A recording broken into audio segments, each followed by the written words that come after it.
આજે આપણે ભાખરીમાંથી ઢોકળા બનાવશું. તો એના માટે એક ભાખરી લીધી છે, એક વાટકી રવો લીધો છે, એટલી દૂધી લીધી છે, આદું લીધું છે, મરચી લીધી છે, ધાણા લીધા છે.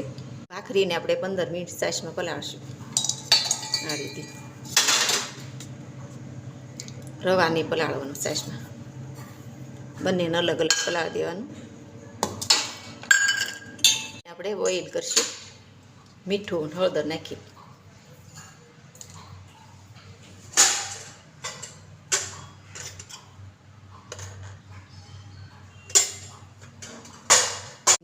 ચટણી બનાવશું. આપણે ખમણી નાખી છે, ધાણા કટિંગ કરી નાખીશું. ભાખરીને આપણે બ્લેન્ડરમાં પીલી નાખશું. આપણે ભાખરી આ રીતે પીલી નાખી છે, પલાળેલી. હવે રાબડામાં આપણે સ્વાદ પ્રમાણે મીઠું નાખશું.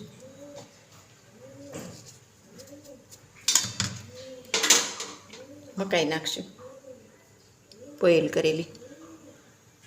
હળદર નાખશું રાબડામાં.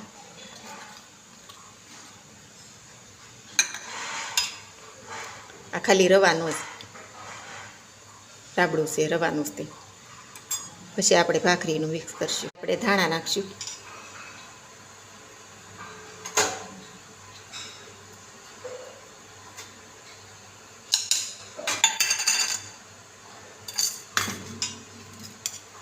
પાવળું તેલ નાખશું.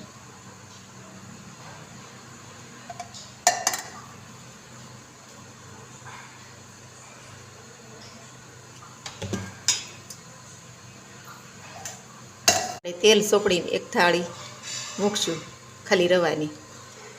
પછી ભાખરી આમાં મિક્સ કરશું. હવે આપણે બધું મિક્સ કરી નાખ્યું છે, ડીશ મૂકી દઈશું. પાણી ગરમ મૂકી દીધું છે. વાળી ઢોકળાની ડીશ રેડી છે.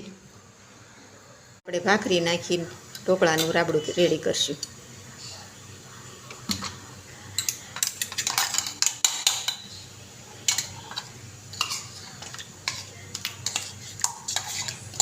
બીજું રાબડું બનાવ્યું, એમાંય પણ એક પાવળું તેલ અને ટાટાના સોડા નાખી દઈશું.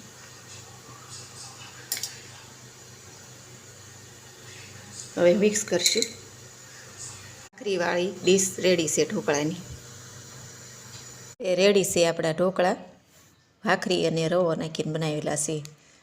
એની ચટણી બનાવી. ચટણીમાં લીંબુ નાખ્યું છે, તેલ નાખ્યું ને લાલ મરચું નાખ્યું, મીઠું અને છાશ. આ ઢોકળા જેન છે, કાંદા કે લસણ કાંઈ નથી નાખ્યું, બધાય ખાઈ શકે.